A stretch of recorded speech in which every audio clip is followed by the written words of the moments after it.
Hello everyone, welcome back to Coding with T. Today we are going to learn something about asynchronous operations, which is a future provider. So first of all, let's think about in a way that have you ever created a spinner or a loader that is keep on loading and you don't know what is happening, and the loader is keep on loading and the time is passing, nothing pop-ups, loader is also not going, and also in some cases that we try to see the result or we are trying to fetch some data from any cloud API, but unknown type of exception occurs and pop-up appears that we do not want, a red pop-up, which is again an awkward situation, or maybe due to network latency or network hiccups you see your app crash. So these are the cases that requires to be handled efficiently. So this is what we are going to learn today. We are not just going to learn the future provider, but how we are going to efficiently handle these things, exception, loading, and data. So this is again a very powerful feature of Riverpod. So head towards the tutorial. As you can see, we are creating Flutter Riverpod playlist and we are in section 2. This is the future Riverpod tutorial. All the previous videos are created. If you're new, you can get the playlist link down below in the description, or you can get it from the right top corner. So let's start today's tutorial.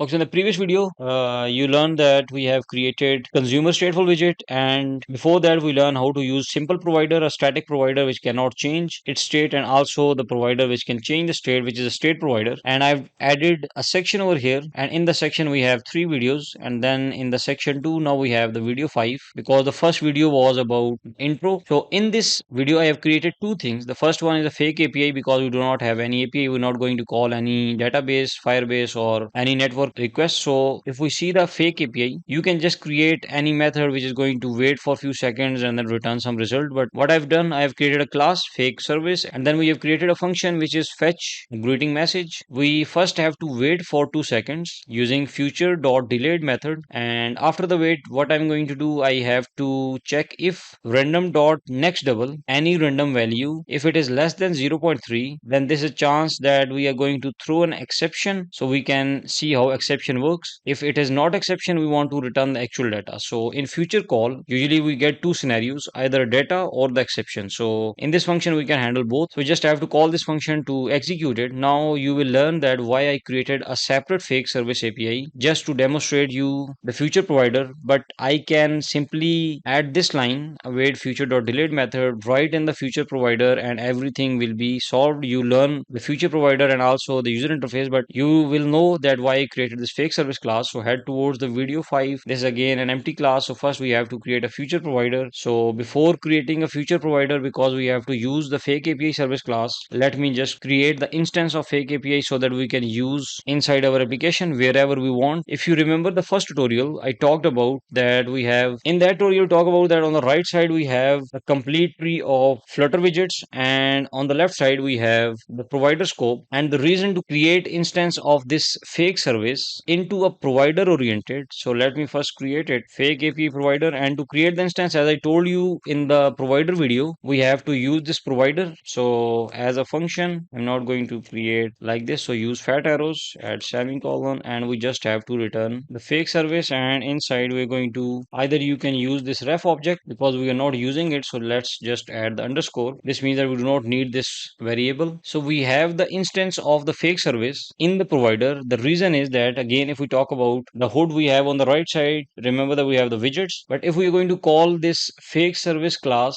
in a normal fashion, then it will remain a simple Dart class which cannot be used as Riverpod features. But if I'm going to add this instance, I pick this class fake service and add that into the provider box, and I ask the provider that now you are in charge of handling this fake service class or any other future classes that we are going to create. So now you are in charge of creating that class, removing when it is not required. I am not going to manage anything, so it will be managed automatically by the provider. And if any other provider is going to require that instance or instance of that specific class, in this case it is a fake service, then we can simply call fake API provider and we can easily get already created instance in any provider. And also if we require that in the design, we can easily use that in the design as well using this provider. So first we created the instance of that provider. Now let's create a future provider. To create a future provider, name it greetings future provider. So I am going to add future provider over here. And then again, you know that for every provider,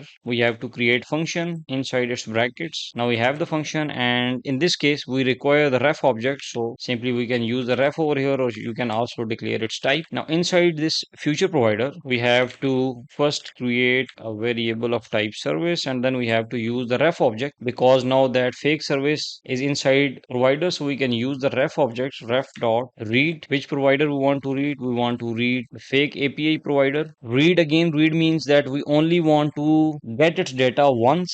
We do not want to watch it, because the static provider, it will return us the instance of that class, and that's it. So now we have that service. So what we want to return service dot, it has a method fetch greetings, and that's it. If you hover over this fetch greetings method, you can see it is an async method. We are waiting for this 2 seconds to pass, and in other case, in real cases, you have to get data from database, and it might take 1 to 2 seconds. Now just add await over here and change this function to async provider. Just write async over here, await over here, and whatever the result will be returned, it will be returned to this future value. So we can use this to check that either the data is being loading, either we have the state of exception or error, or we do receive some data. So now we go to the user interface. Okay, I've created greeting screen. It is again a consumer widget, which is a stateful widget, and we can definitely use this widget reference to call our providers. Now first of all, before returning anything inside this build method, I'm going to call the greetings provider. So we have this future provider, which is greetings async, because if you hover over this, you will see that it is going to return a string, but it is a type of async value. We talk about these async values in the upcoming videos in detail, but for now you just have to understand that we are going to get the string, but it will be wrapped on top of the async value. So we have to call this greeting future provider. So we call this future provider, we are using the watch, because whenever there is change, we want to redraw our user interface. So use this greetings async. Now we want to show the data, but we also want to handle the loading state and exception state. Remember that I am not using any try catch inside the future provider. Also, there is no loading variable, and we're just returning the data. But what if we have exception? And if we do have exception, application will crash right away. But here comes the power of Riverpod, that loading, error, and data handling will be done by this future. We do not have to write any try catch block, any loading state, any exceptions we do not have to throw. Rather, what we are going to do, because it is a type of, in the child, I'm going to call the greetings async, because it is a return type of async value. So you see that by pressing the dot, we have some values. So let me first use the main one, which is when. This means that when we have the result, so this greeting async is going to return something. It is a async type of data. It can return three things to us. So we can use dot when, and each one of them can return widget. It can be a data, it can be an error widget, or the loading widget. For the data, as data is only string, so we are going to get the string in a value, and next we have a function. So result will be over here. Let's change it to greetings.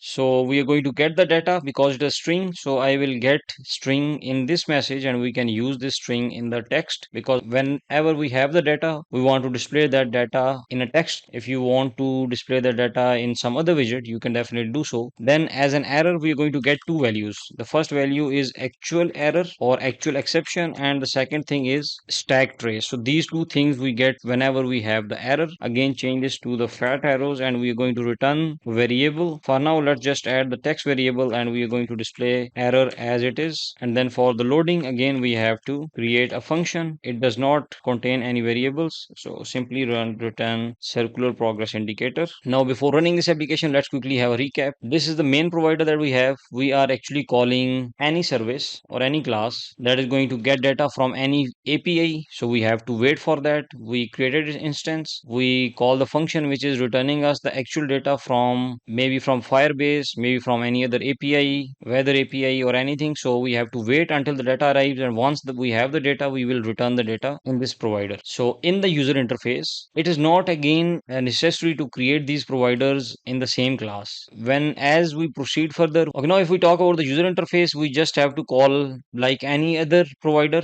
We are watching for this provider. Whenever there is change in the provider, it will redraw the user interface. So its name is greetings async, and we have greeting async dot when. So this when is going to wait for whenever we have the data. So at first we have the loading data, so it is going to display the circular progress indicator. Then if we have the data, it will return the text. If we have the error, again it will return a text with the error message. You can display a pop-up, you can do whatever because it is a function. Okay, so far so good. Let's run it in the Chrome. You can run it in the mobile or Android or whatever you have configured.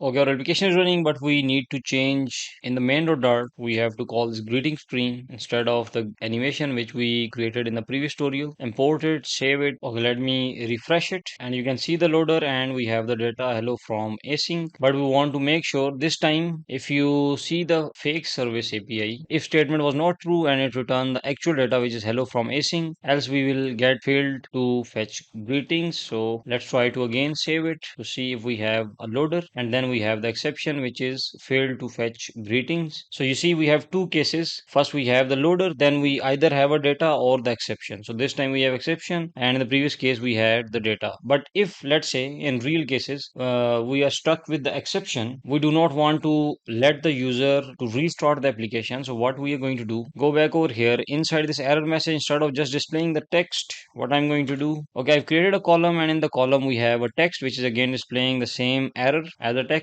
and then we have the elevated button. So what I want to do over here, whenever exception occurs, I want to allow the user to retry. If you have seen some professional applications, or if you have created some professional applications, you see that while creating you have to be very careful in order to handle these kind of scenarios. But in Riverpod it's just a piece of cake. We have to just create a button. So let's call the ref, because using this ref we will first point out to the specific provider and then tell what we have to do. So ref dot, this time what we want to do, if you see the ref features, in the ref we have invalidate. This is again a function that you will learn in next tutorials. Then we have listen, we learn how to use the read and watch methods exist, and then you see we have a method which is refresh. So let me call it. So this refresh is going to refresh the data of the future provider, because first of all let me call the provider, its name is greeting future provider, and that's it. So now this is going to allow us to refresh. But now if we talk about the refresh, how actually future provider works, future provider is going to call your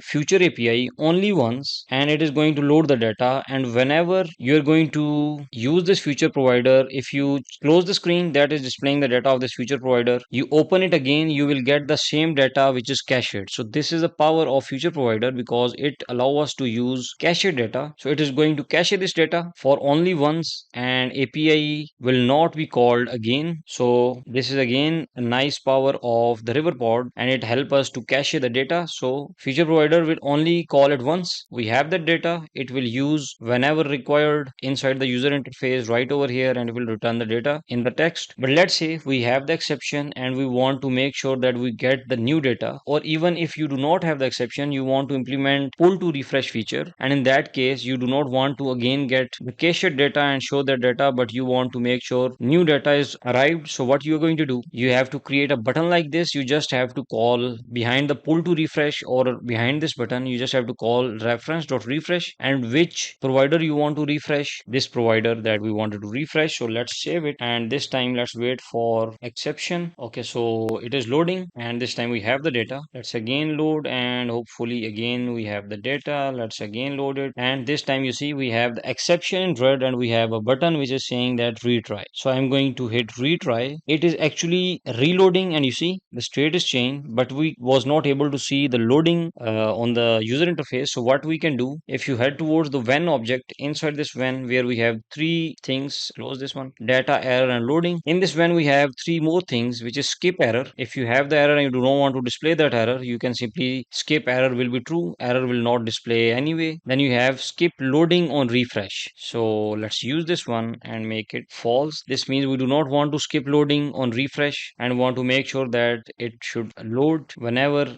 data is being refreshed. So it's again luckily exception. Let's click on retry and you can see loader this time, and again we have exception. So again a loader, and we have the data. So this is the power of using getx and how easy it is and how professional it is to handle any cases, any edge cases that we might even forget an application, sometimes keep on loading, sometimes we face exceptions that are not handled. But in this case you can see it is a breeze to handle any exception or any error, or if you want to display the loading states, whatever you want to do, it's very easy to use it with the future provider. So same like this, we're going to learn stream provider in the next tutorial, and for this tutorial that's it. If you have any questions, you can ask me down below in the comments, or if you want to talk about anything in detail, just head towards the codingwitht.com. I'll drop the link down below in the description. Okay, so if you learned something new, please like the video, and if you're new to this channel, make sure to subscribe and hit the bell icon to get notified for all the upcoming videos. Once again, thank you for watching and take care.